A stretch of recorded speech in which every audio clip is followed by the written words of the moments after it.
ये कहानी है पूना के फर्ग्यूनस कॉलेज की। फर्ग्यूनस कॉलेज पूना का सबसे पुराना और सबसे बड़ा कॉलेज था। देश विदेश के बच्चे वहाँ एक साथ पढ़ा करते थे। एक दिन फर्ग्यूनस कॉलेज के एग्जाम हॉल में एक एग्जाम हो रही थी। सबको क्वेश्चन पेपर मिल गए, चलो लिखना शुरू करो। एग्जाम शुरू हो गई और एग्जामिनर एग्जाम हॉल में राउंड लगाने लगी। एक लड़का लिखते लिखते बार बार डिस्टर्ब हो रहा था।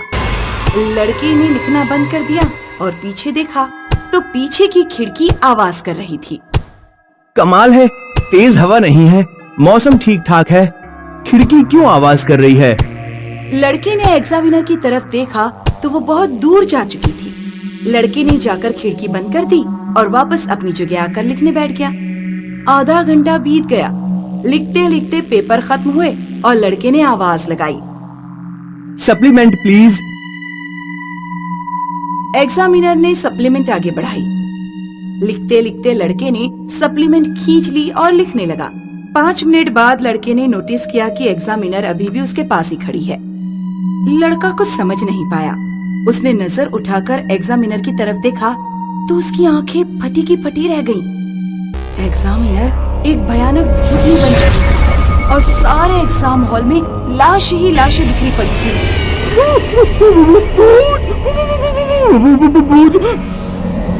भूतनी जोर जोर से हंसने लगी। लड़का भागने लगा तो उसने लड़के को दबोच लिया और मार डाला। इस घटना की खबर सुनते ही सारा शहर हिल गया।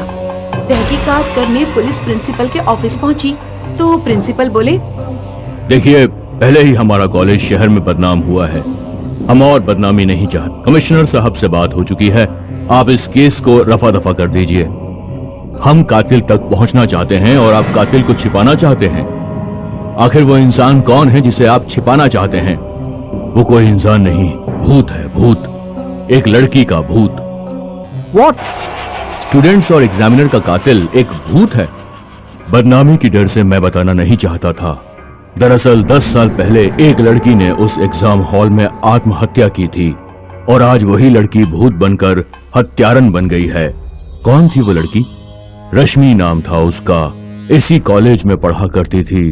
उन दिनों उसकी पारिवारिक हालत कुछ ठीक नहीं थी।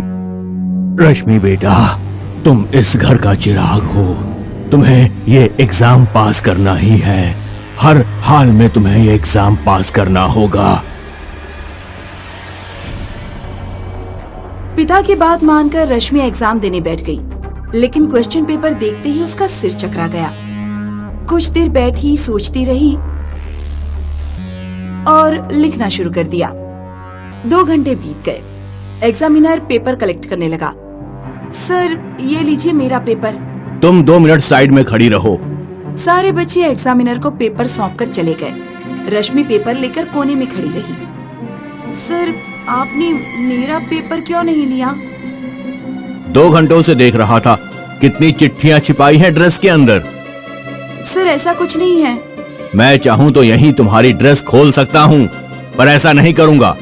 तुम्हारा पेपर कलेक्ट होगा, रात को पेपर लेकर मेरे घर आ जाना। ऐसा कहकर एग्जामिनर चला गया और रश्मि ने उसी एग्जाम हॉल में फांसी लगा ली। कुछ दिन बीत गए। एक दिन वही एग्जामिनर उसी हॉल में एक एग्जाम ले रहा था। सारा हॉल खाली था, बस एक लड़की लिख रही थी। बेटा जल्दी करो, टाइम खत्म होने वाला है। लड़की तेजी से लिख रही थी कि अचानक उसकी पेंसिल नीचे गिर गई। तुम लिखो, मैं उठाता हूँ। एग्जामिनर पेंसिल उठाने नीचे झुका तो उसकी नजर लड़की के पैरों पर पड़ी तो वो बिल्कुल उल्टे थे। एग्जामिनर कांपते कांपते खड़ा हुआ तो उसके सामने रश्मि बैठी थी। रश्मि का भूत सामने पाकर एग्जामिनर की हालत बुरी तरह खराब हो गई। तुम तो मर चुकी हो। हाँ, मैं मर गई हूँ, बदला लेने आई हूँ। तूने मारा है मुझे। उस दिन थोड़ी दया दिखाते तो मुझे मरना न पड़ता। अब कोई नहीं बचेगा, तू भी नहीं। जान बचाने के लिए एग्जामिनर दरवाजे की तरफ भागा तो दरवाजा अपने आप बंद हो गया।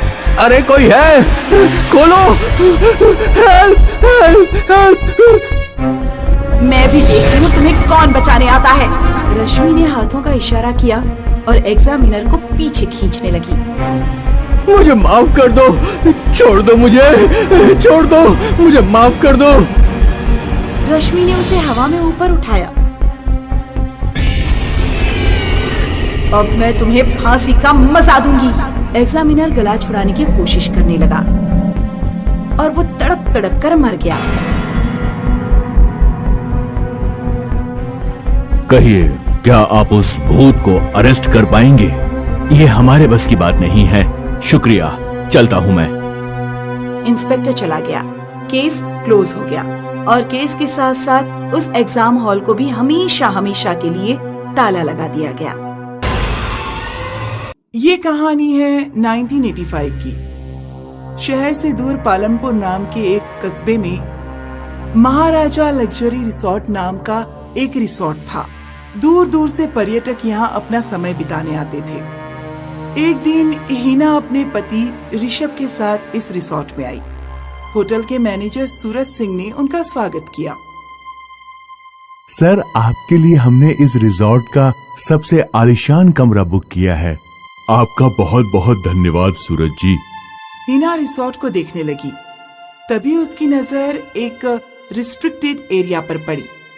वो उस जगह की तरफ बढ़ने लगी।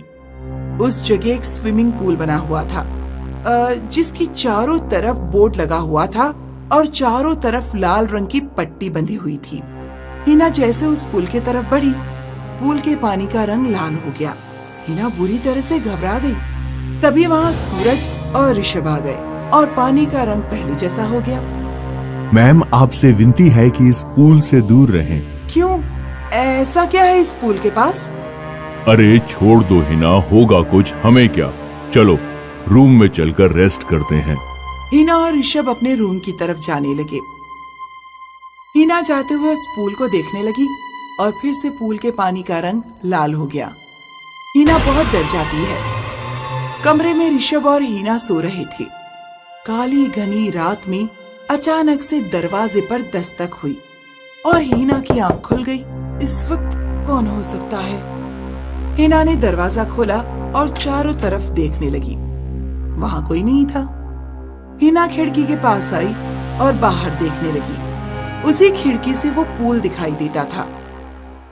हिना ने देखा कि उस पूल का रंग लाल हो गया है और उस पूल में से कुछ चीखने की आवाजें आने लगी।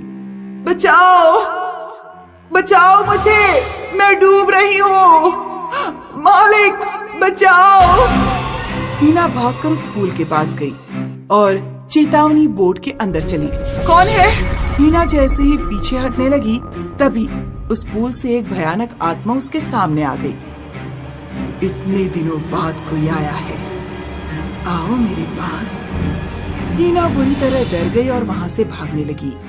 पूल में से पानी ने हाथ का आकार लिया और भागती हुई हिना के पैर को पकड़कर अपनी तरफ खींचने लगा। हिना पूल के अंदर गिर गई। छोड़ दो मुझे, जाने दो। हिना उस पूल में डूबने लगी। उसका दम घुटने लगा और कुछ ही देर बाद उसकी मृत्यु हो गई। सुबह ऋषभ की जब आंख खुली तो उसने देखा कि हिना कमरे में नहीं थी। ये हिना कहाँ चली गई? ऋषभ रूम से बाहर निकला और हिना को ढूंढने लगा। मैनेजर सूरज उसके पास आया। क्या हुआ सर? मैं हिना को कब से ढूंढ रहा हूँ, पर पता नहीं वो कहाँ चली गई। सफाई कर्मचारी सफाई कर रहा था। तभी उसे उस पूल में एक लाश तैरती हुई दिखी। लाश को देखकर उसकी चीख निकल गई। सूरज सर जल्दी आइए, सूरज सर जल्दी आइए। सूरज और ऋषभ भागते हुए आए।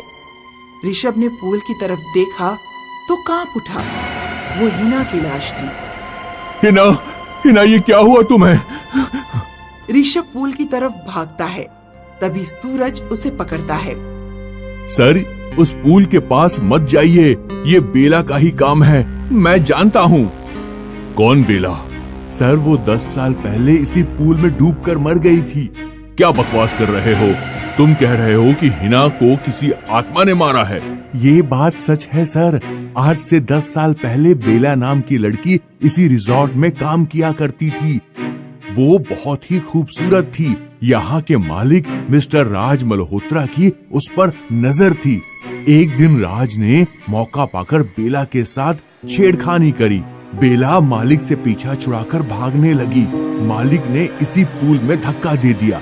बेला को तैरना नहीं आता था और उसकी मौत इसी पूल में डूबकर हो गई। मालिक ने मुझे धमकी दी कि मैं अपना मुंह बंद रखूं। कुछ दिनों बाद वे अपने परिवार के साथ दूसरे देश में जा बसे। तब से इस पूल में हजारों मौतें हो चुकी हैं। कुछ साल पहले हमने इस पूल के चारों तरफ ये बोर्ड लगाया, लेकिन पता नहीं हिना मैडम क्यों इस पूल के पास आ गईं।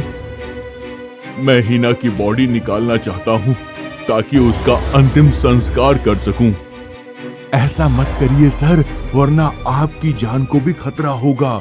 हिना मैडम की बॉडी भी आपको नहीं मिल पाएगी।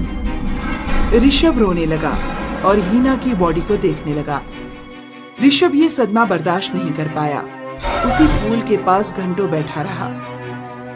कुछ ही दिनों में उसकी मानसिक स्थिति खराब हो गई और एक रात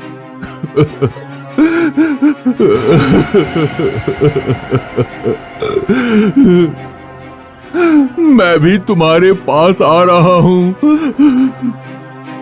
ऋषभ पूल की तरफ बढ़ने लगा और पानी में उतर गया। पूल का रंग फिर से लाल हो गया और खून की लहरों ने ऋषभ को अपनी लपेटे में ले लिया।